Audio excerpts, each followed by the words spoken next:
Contaba a un hombre que se dedicaba a las conferencias, a la motivación, a todo este tipo de cosas, que cuando era niño su carácter era impulsivo, lo hacía estallar en cólera a la menor provocación.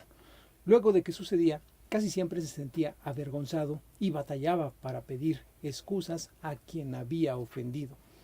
Un día, un maestro suyo que lo vio dando justificaciones después de una explosión de ira a uno de sus compañeros de clase, lo llevó al salón, le entregó una hoja de papel lisa completamente y le dijo: arrúgalo. El muchacho, no sin cierta sorpresa, obedeció e hizo con el papel una bolita. Ahora, el mismo maestro le dijo: déjalo como estaba antes. Por supuesto que no pudo dejarlo como estaba. Por más que trataba, el papel siempre permanecía lleno de pliegues y de arrugas. Entonces el maestro remató diciendo: el corazón de las personas es como ese papel. La huella que dejas con tu ofensa será tan difícil de borrar como esas arrugas y esos pliegues. Así, este maestro, esta persona, aprendió a ser más comprensivo y más paciente, recordando que cuando está a punto de estallar, el ejemplo del papel arrugado es fundamental en su vida. No se trata de no enfadarse, sino de saber gestionar, de saber expresar nuestro malestar, nuestra inconformidad. Si tenemos algún enfado, en lugar de atacar, explicar. Siempre desde el respeto. No recurrir nunca a la violencia, pues es dañino tanto para los demás como para nosotros mismos. Es importante saber gestionar las frustraciones o nuestro enfado sin perder los papeles, los roles de cada uno de nosotros. Ser sincero o expresar nuestras emociones no justifica hacerlo de cualquier modo. Es importante fomentar la paciencia, control de nuestras emociones y comunicación asertiva con los demás.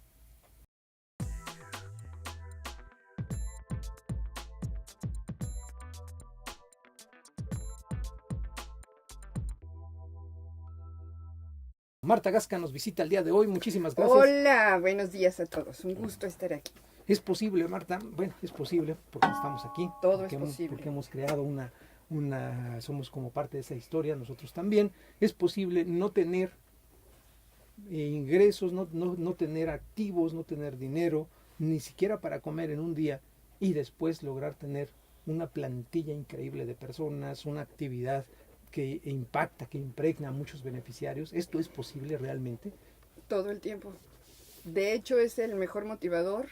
Las empresas más rentables, las historias de éxito más interesantes, vienen justamente personas que empezaron con 0 pesos. El no tener dinero es el mejor motivador que hay para que podamos construir empresa. El no tener dinero como tal, las carencias que tengo por no tener el dinero, ¿será también? O explícanos, por favor. Las carencias, en muchas ocasiones las carencias también tienen que ver con desconocimiento.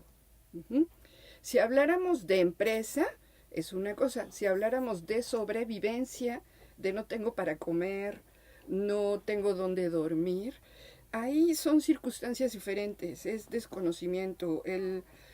Siempre ha habido programas gubernamentales que cubren a la población, a nivel de comer, a nivel de dormir, ¿no? Significa, podríamos vivir de gobierno tranquilamente, ¿no? ¿Eso qué significa? Que hay comedores públicos gratuitos donde yo puedo llegar y comer, y créanme, son 4 tiempos de comida, ¿no? Agua, de frutas, todo hecho por nutriólogos. Entonces yo puedo llegar y no tengo costo a pagar. También hay lugares donde puedo llegar a dormir. Incluso hay baño, ¿no? Regadera. Hay una serie de condiciones, y estas condiciones son que si yo llego mugroso o piojoso, me van a cortar el pelo y me van a bañar. Está prohibido alcoholizarse ahí, está prohibido drogarse. Quiere decir, yo puedo ahí llegar a dormir, si hace frío me dan cobijas, puedo comer. Entonces, fíjense, es bien interesante, porque a veces el desconocimiento no nos permite saber que mi sobrevivencia anímica la puedo tener cubierta. Claro, no puedo beber, no puedo drogarme, y si llego muy mugroso, me tendría que bañar. Y chistosamente hay personas que no quieren terminar con esos hábitos, ¿no? De los cuales hablaremos más tarde. Y prefieren decir que mueren de hambre o mueren de frío en lugar de ir a esos lugares que me condicionan. Pero hablar de no tengo dinero es diferente, porque aquí podemos tener personas que no tienen dinero, pero comen y tienen donde dormir. Pero construir, tener otro estilo de vida y tener 300 empleados, es decir, una empresa grande, en donde yo pueda darle un sueldo a todas esas personas que a su vez van a ayudar a toda su familia, eso sí significa tener una economía para construir infraestructura, toda una serie de cosas. Se puede, tenemos un montón de casos de éxito, donde sí se puede. Así es, yo quisiera saber que platicáramos al respecto de la proyección mental, la proyección en mi cabeza que yo tengo que tener para lograr eso. Por un lado el motivante, hay motivantes, si bien la indominia, si bien el no tener ciertas cosas, carencias fuertes, es un motivante. También existe otra parte que creo que ha sido muy contaminada, demasiados consultores, motivadores, demasiada gente demasiadas financieras hablando de cosas así como que tú puedes, pero desde el ámbito emotivo completo, sin ninguna técnica, sin ningunos pasos, sin ningún plan de trabajo atrás, solo emoción exacerbada. Y por supuesto, cuando la emoción exacerbada se cae, pues la frustración es terrible, la depresión es inmediata. Y si somos bipolares, está peor la cosa. Bueno, todos los coachings, yo creo que es un buen negocio para los psicólogos, porque entran con ellos, los motivan, la gente se da cuenta que eso no es suficiente, se caen y todos van a dar al psicólogo, ¿no? Yo supongo. O van a dar al dentista, que también llegan ahí porque se están destrozando los dientes con todas estas actitudes emocionales. El negocio cambia. Sí, de gente. No es como hablar mal de los coachings de vida y los coachings de la zanahoria y de todos los coachings se apodan ahí. Bueno, podríamos, pero no. Más bien mi punto de vista es cómo lograr querer ser aquel que soluciona un montón de cosas por su talento, por la fuerza con la que trabaja día a día, pero no por la necesidad de pararme enfrente de todos mis empleados y darles un discurso cada lunes o martes y que todos me rindan pleitesía. Porque muchas veces nos estamos yendo hacia esa dinámica y no estamos observando que una empresa crece y se vuelve fuerte y se vuelve con un equipo de trabajo gigantesco porque eres bueno en lo que haces y porque muchos buenos se están sumando a tu equipo de trabajo. Y entonces la vista está en el cliente, no en ti como alguien al que le rinden homenaje todos los lunes. Así es. Ahora, es verdad que es importante que yo tenga paz interior, diría el panda, ¿no? Claro que por supuesto es importante que yo tenga la paz interior. El Kung Fu Panda. El Kung Fu Panda, sabio. ¿no? Paz interior, así es. Sí, por supuesto que es importante que tenga paz. Por supuesto que es importante que yo esté en mi centro para poder tomar las decisiones adecuadas con el conocimiento que voy adquiriendo en la vida. Es más, con el conocimiento que adquiero en la escuela. Porque lo más interesante es, resulta que las empresas más exitosas, la gente con mayor economía, cuando se metió en la empresa no tenía una licenciatura, ¿no? Y no porque sea malo estudiar, sino porque en muchas ocasiones todo aquello grandioso que yo aprendí en la escuela, resulta que no lo aplico, ¿no? Eso significa yo tengo que tener cierta actitud, en efecto cierta paz para observarme a mí mismo, los conocimientos que tengo poderlos sacar de manera oportuna, que me ayuden a tomar decisiones. También todos los conocimientos de vida, ¿no? Todos los trancazos que me he ido dando, por supuesto que sí. Pero una vez que yo estoy en paz, ¿no? O que voy camino hacia allá y puedo ver todos mis conocimientos, resulta que tengo que salir de mí y tengo que empezar a tener empatía con la gente de fuera. Es decir, ¿quién es el otro? Porque el otro es mi cliente, o el otro es mi equipo de trabajo, o mis proveedores. Y si yo no estoy haciendo empatía con todos los de fuera, solo estoy centrado en mí, entonces una cosa es lo que yo necesite en mi vida y otra cosa es lo que la gente de fuera necesita. Y acuérdense que uno vende la satisfacción del cliente. Es decir, ¿qué necesita el cliente? Que con lo que yo vendo voy a satisfacer esa necesidad. Y si tengo a alguien afuera, en este caso mi cliente, y yo no lo observo, no observo qué quiere, qué necesita, y solo estoy centrado en mí mismo, pues no voy a poder vender. Así es sencillo. O sea, vamos a tener un montón de casos a mí me gusta eso, es que eso que hice me gusta a mí.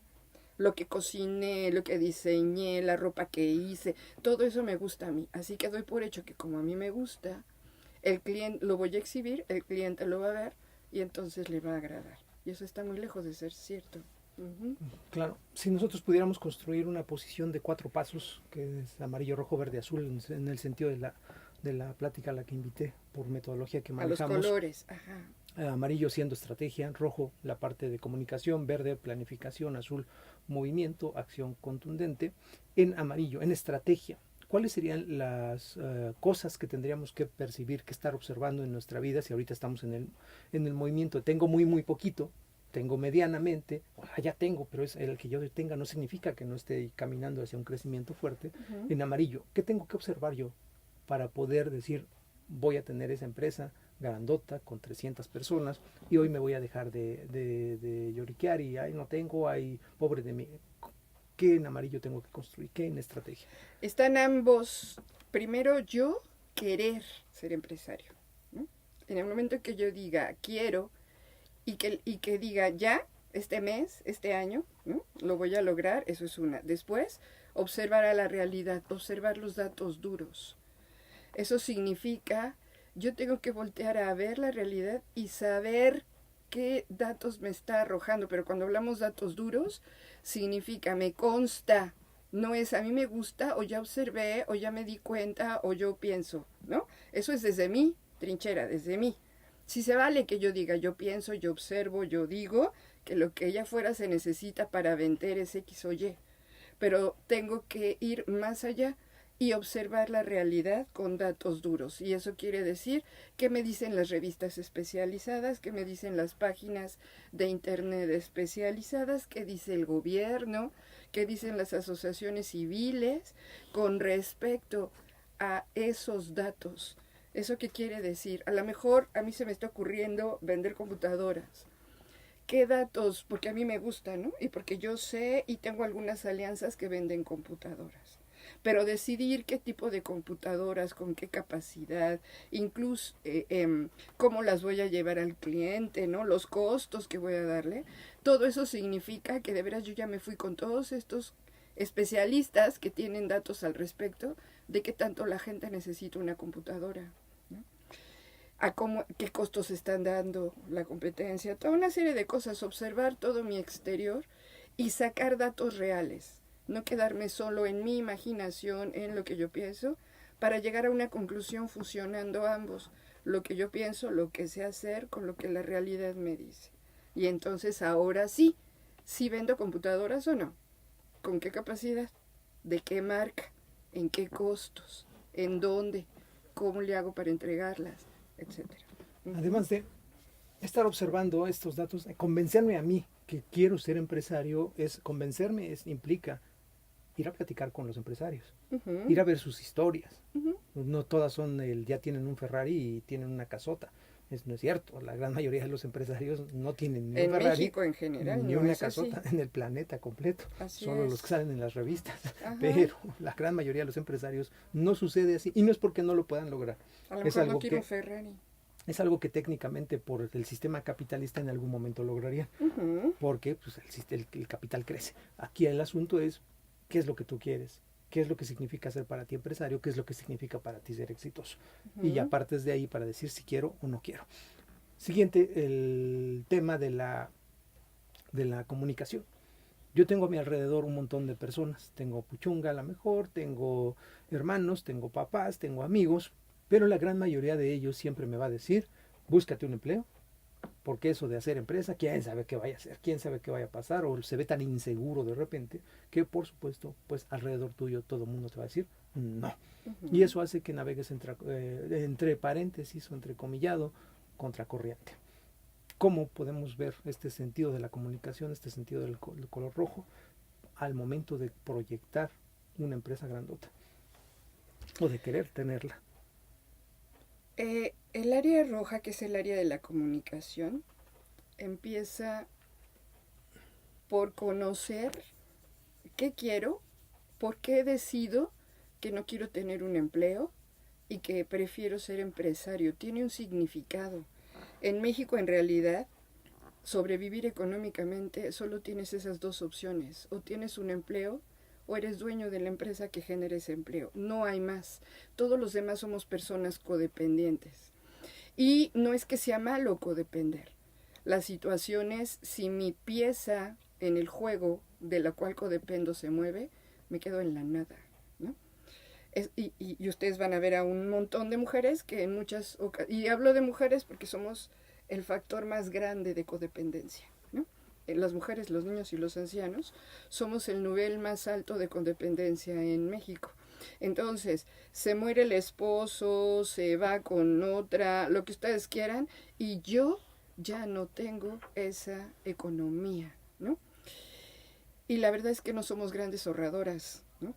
Nos pueden decir que es que nosotros administramos el gasto y entonces somos muy buenas administradoras. Esto muy lejos de ser cierto. Porque cuando ustedes voltean a ver a todas esas mujeres que se quedaron sin el factor de codependencia, no tienen un quinto. ¿Dónde está el ahorrar, el administrar adecuadamente, ¿no? Es más, ni siquiera se quedaron con la casa, con los muebles. No hay nada, ¿no? Entonces no es verdad, no somos buenas administradoras, sobrepasamos el momento con el gasto que nos dan, ¿no? O cosas así, pero no hay una previsión, una visión, no nada, vivimos en la constante, en el diario. Entonces, ser codependiente significa, pues, a lo que me den, ¿no? Uh-huh. Y como me pueden dar 3 pesos y yo sobrevivo con eso, como me pueden dar mucho, ¿no? Ahora, entonces, o tengo un empleo o soy dueña de la empresa. Y si yo decidí ser empresaria, decidí ponerme al otro lado. No quiero el empleo. Y tengo que tener una seguridad de por qué. Y cómo lo comunico, ¿no? Que estábamos hablando de la comunicación. Uh-huh. Algo importante es no solamente no tomar en cuenta a la gente que me está diciendo que no. Porque además tengo el hábito de preguntarle a la gente que tiene un empleo o a los codependientes. Evidentemente a los que tienen un empleo o a los que son codependientes van a decir que no, ¿no? Le estoy preguntando al sector equivocado. Si yo quiero ser empresaria, con quien tengo que empatizar, con quien tengo que empatar, a quien le tengo que preguntar, es a los empresarios. Si soy mujer, pues valdría la pena preguntarle a las mujeres empresarias, ¿no?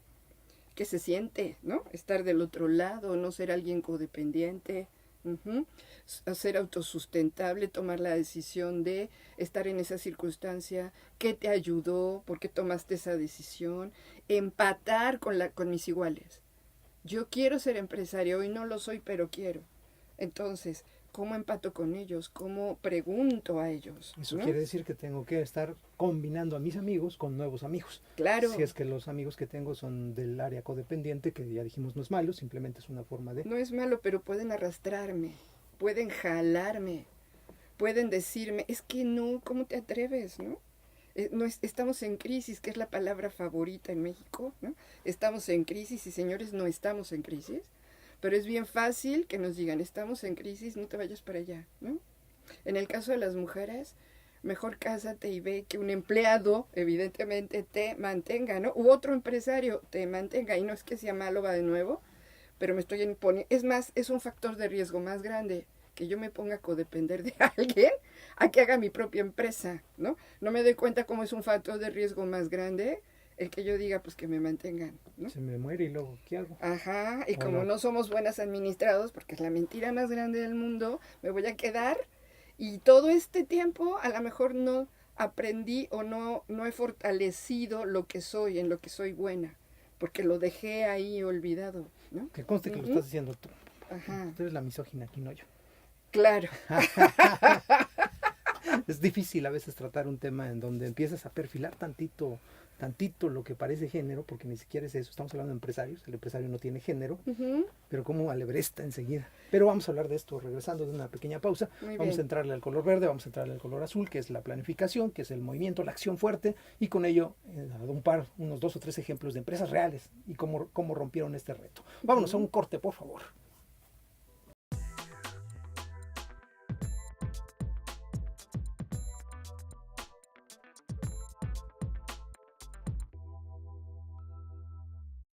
¿Cómo hacer para poder estar en un muy buen lugar, en una buena empresa, grande, bonita, después de no haber tenido absolutamente nada? Si usted quiere compartirnos su propio caso de cómo está peleando la batalla dura de ser empresario, y de la batalla dura de ser empresario me refiero a ese viaje impresionante, lleno de retos, excitante, que a uno de verdad lo maravilla y lo va preparando cada vez más para retos más interesantísimos, más fuertes, con más involucrados.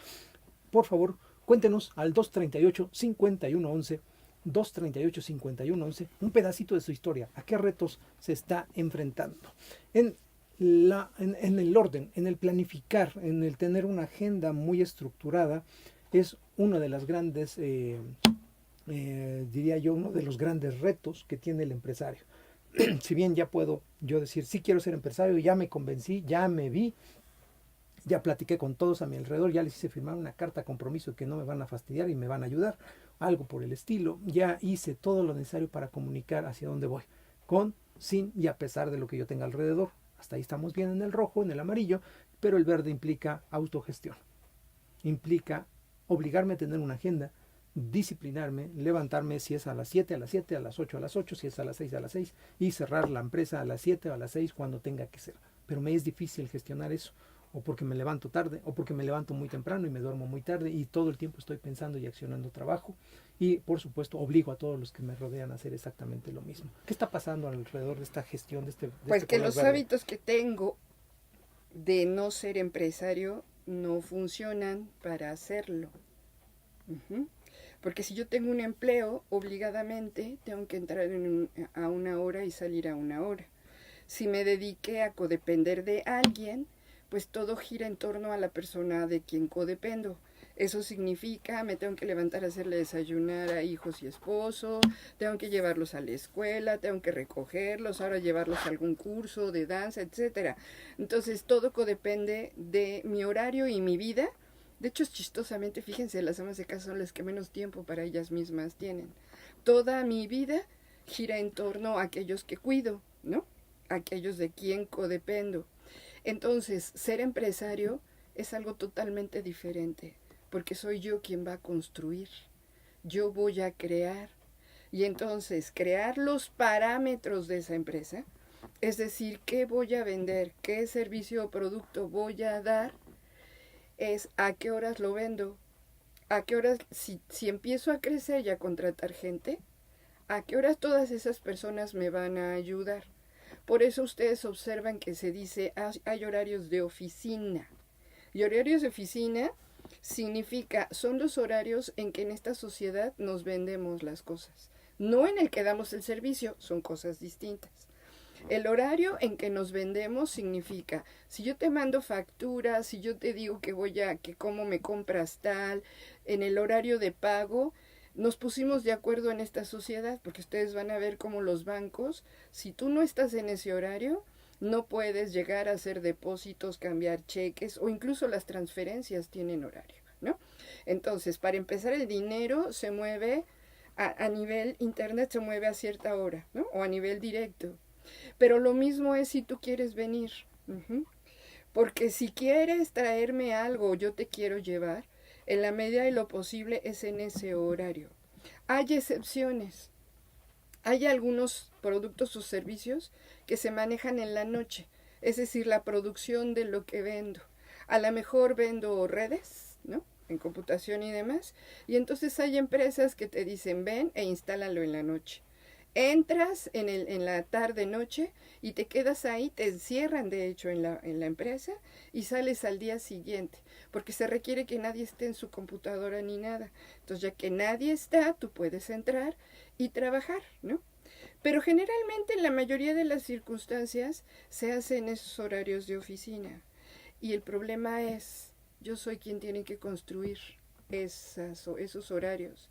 Yo soy quien le tiene que decir a la gente cuándo va a venir, qué es lo que tiene que hacer. ¿Por qué yo? Pues porque yo soy quien dice que va a vender, ¿no? Y ahora tiene que construir el cómo lo voy a vender, en qué horarios, cómo lo voy a fabricar, cómo lo transmito con mi gente. Y no estoy acostumbrada. Es más fácil que me digan, ¿no? Llega a tal hora, aquí está tu escritorio, tienes estas herramientas, lo que tienes que hacer es esto. Organizarme a mí misma sin depender de nadie y sin que nadie me esté marcando los límites, se vuelve muy complejo. De hecho, es lo más difícil. El área verde es el área de las que más carecemos en México, ¿sabían? Tenemos grandes hábitos de que nosotros, los demás nos digan cómo, que los demás me den, ¿no? Tú dame, tú dime, ¿no? Tú exprésame. Y en el caso de ser empresario es al revés, tú construye, tú dirige, tú di por dónde, tú eres quien vas a dar las herramientas. Por eso la agenda se vuelve tan trascendente, porque es una herramienta que me va a dar la posibilidad de ponerme a pensar qué es lo que tengo que construir, cuáles son mis pendientes y cómo los organizo. Y hay que tener mucho cuidado en si utilizo tecnología para ello, porque la tecnología la tengo que traer cargando conmigo y la tendría que estar prendiendo y apagando. Entonces, si yo hago la agenda en la computadora, como no la abrí, pues entonces no sé, ¿no? Y como no me gusta estar viendo el teléfono porque hace daño, entonces no lo veo, ¿no? Lo están viendo, pero todo menos Pero la están agenda. viendo otra cosa que no tenga que ver la agenda, ¿no? En términos de azul, fuerza, movimiento, en la lógica, este gerundio caminando, bailando, platicando, haciendo, ¿qué sería lo que tendríamos que abordar para pasar de este tengo poquito a hay una empresa enorme que atender? ¿Qué es en lo que me tengo que fijar? Ir construyendo al día a día. Azul es hacer que las cosas pasen, ¿no? Pero ojo, si no pasé por el verde, pues voy a hacer que quién sabe qué cosas pasen, ¿no? Por eso estamos hablando de colores y de que hay paso 1, paso 2, paso 3 y paso 4. Paso 4 es el color que nosotros hemos trabajado como el azul y es el último color, el que cierra el ciclo. Y para que yo sea azul tuve que haber hecho los otros 3. Entonces, cuando el azul se mueve, ¿no? Y dice que ya hizo y todo lo demás, si no tiene atrás los otros 3, pues vaya usted a saber qué carambas hizo, ¿no? Entonces, si no tiene una agenda, unos pendientes, una estructura y todo lo demás, pues entonces los resultados a lo mejor que se esperaban no eran los adecuados. Y azul en empresa significa vendí, cobré, ¿no? Vendí, lo hice las cosas como le dije al cliente que quería, ¿no? Y cobré. Y ahora tengo que observar qué voy a hacer con ese dinero, que créanme, no es sencillo. Porque si yo tengo un empleo, significa que estoy acostumbrada a comprometer mi sueldo. O sea, lo que yo tengo cada mes es un sueldo, cada quincena, ¿no? O como me paguen cada semana, depende de lo que sea mi empleo. Y estoy acostumbrada a decir, pues si tengo 10 pesos, ¿para qué me alcanzan?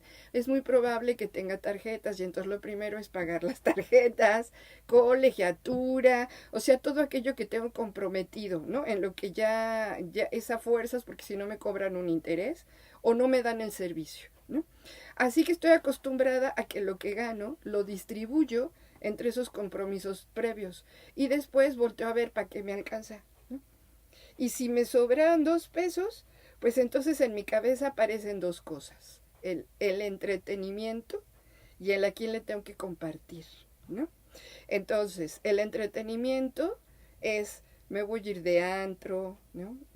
Yo voy a salir el fin de semana, ¿en qué me divierto? Porque cuando ustedes voltean a ver los grandes lugares de entretenimiento de quienes están llenos, es de la gente que tiene empleo, ¿no? Que en automático está esperando el fin de semana o a la hora que sale para irme a entretenimiento, que no es malo, son clientes, ¿no? Está bien. Por el otro lado es a quién le voy a compartir. Eso significa, si ya tengo gasto, ¿no? Porque estoy casado y demás, el gasto, ¿no? Mi mamá en México se acostumbra muchísimo que las familias comparten con su familia de origen, ¿no? Es decir, le dan cosas a sus mamás. Tiene mucho que ver con que las mamás a lo mejor son amas de casa y entonces obviamente codependen de que sus niños le den dinero, ¿no? Entonces empiezo a repartir, ¿no? Mi familia de origen, la pareja, la esposa, etcétera. Y cuando volteo a ver, no me queda un quinto, ¿no? Ya se me acabó. Y entonces en mi cabeza es como pido un sueldo más grande. Si yo soy empresario, es totalmente diferente. Y ojo, porque no me puedo quedar con ese pensamiento, porque la gran mayoría de los otros o viene de codepender o viene de un empleo. Entonces traigo todos esos hábitos, entrar en azul y decir, ya cobré, y ahora que tengo el dinero, ¿qué voy a hacer con él? ¿Cuáles son los gastos que mi empresa tiene?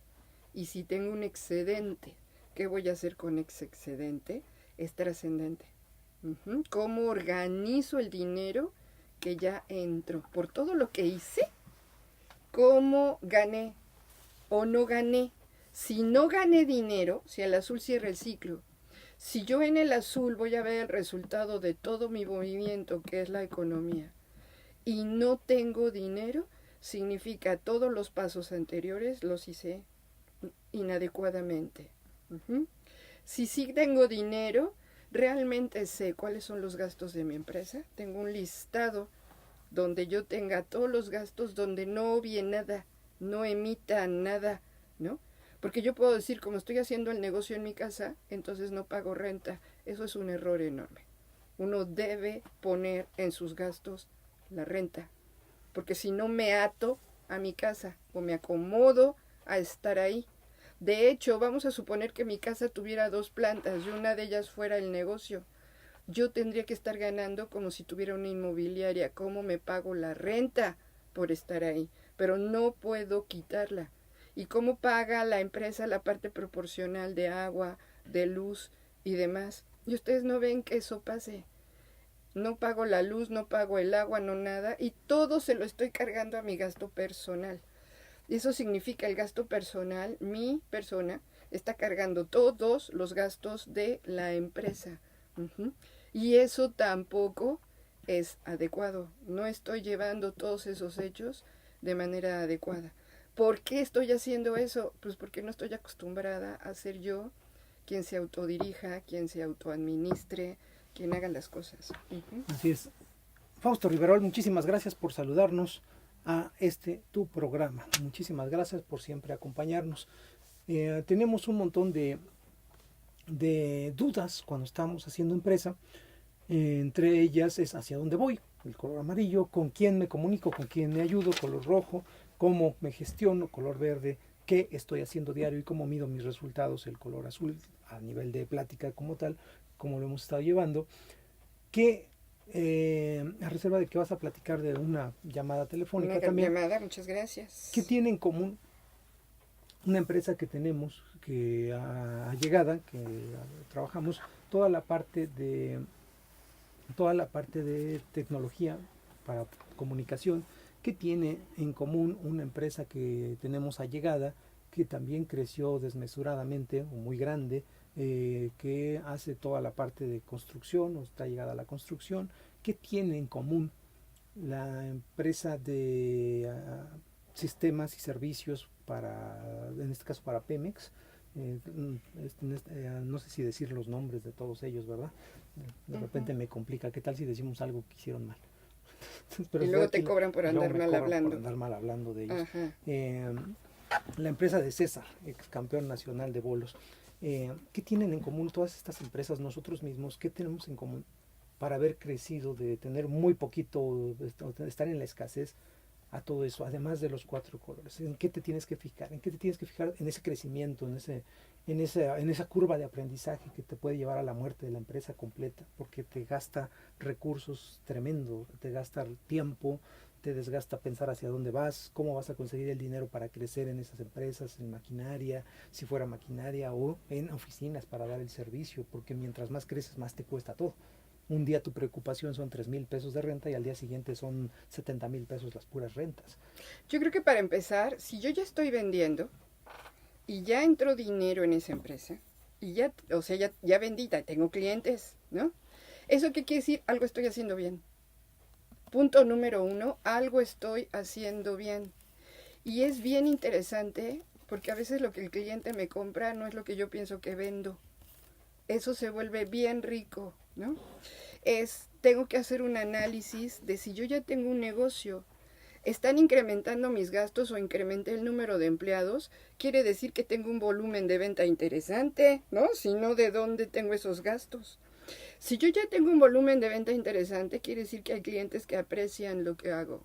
Y la pregunta es si lo sé. Si de veras sé qué es lo que está apreciando el cliente.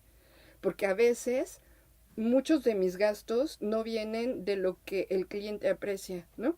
Que si pongo la plantita, que si hago no sé qué, que si me exhibo en no sé dónde, que si la expo no sé qué, o sea, y pienso que todo eso es donde el cliente ha llegado o todo eso es lo que el cliente aprecia y a lo mejor no es así.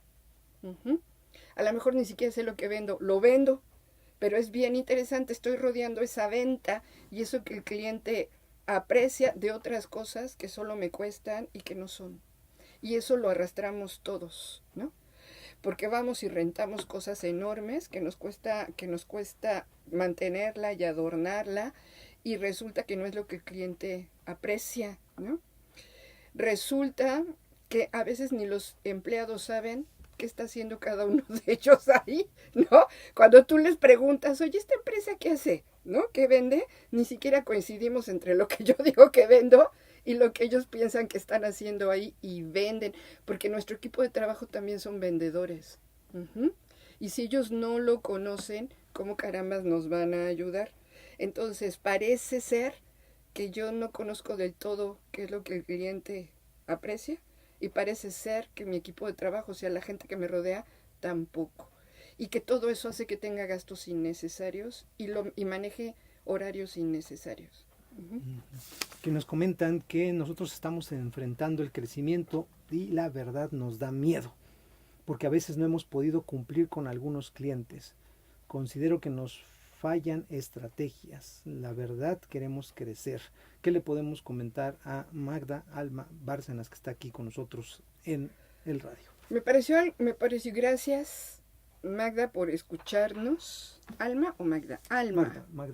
Magda, Alma, las dos son buenas, las dos son reales. Gracias por escucharnos. Punto 1, nos dices que no puedes asistir a los cursos porque tienes un problema con los clientes. Parece ser que los horarios en que estás atendiendo a los clientes no te dejan asistir al curso. Tienes un problema de agenda brutal. O sea, estás atendiendo clientes, estás trabajando con ellos y no puedes tú misma crecer. No puede ser que los clientes no te dejen crecer o aprender. Quiere decir, Alma, perdón, pero no estás poniendo los límites adecuados. No estás poniendo los horarios adecuados ni tienes la agenda adecuada. Entonces, con todo el dolor de mi corazón, lo que te puedo decir es, sería bueno que asistieras para que trabajáramos en ello, porque si no se vuelve un círculo vicioso, ¿no? La empresa no me deja y yo no puedo aprender a crecer porque la empresa no me deja, ¿no? Entonces, no puedo moverme. Es como, por ejemplo, cuando tienes sobrepeso. Como porque soy ansiosa, ¿no? Y cuando estoy a dieta me pongo nerviosa y entonces como porque me produce ansiedad. Entonces caigo en un círculo vicioso. Así pasa en la empresa. Cuando yo digo es que esta no me deja tiempo para que yo pueda aprender y crecer, lo primero que tengo que hacer es decir, me doy el tiempo, caiga quien caiga, pase lo que pase, para que pueda aprender a controlar todo lo que está pasando con mis clientes. Así es. Muchas cosas como estas son las que tenemos que aprender a controlar y hoy, bueno, hablamos de aprender a controlarnos a nosotros mismos, desde estoy convencido de lo que quiero, a mi alrededor estoy platicando la con los que empresa tengo no me que platicar. deja. Claro que sí, es tuya, es tu niño. Ajá. Es tu niño, hay que cachetearlo de repente. ¿Cómo que no? Mis hijos no me dejan, así como. Nos estamos viendo, así que bueno, pues este es los puntos de vista que tenemos para que usted pueda crecer su empresa de verdad bien y bonito. Ya hemos visto muchos casos. Marta, muchísimas gracias por acompañarnos el día de hoy. Gracias, es un placer como siempre estar por acá. Y a usted, amigo, amiga que nos escucha, reciba un caluroso abrazo, haga que las cosas pasen en este país. Nos saludamos próximo martes.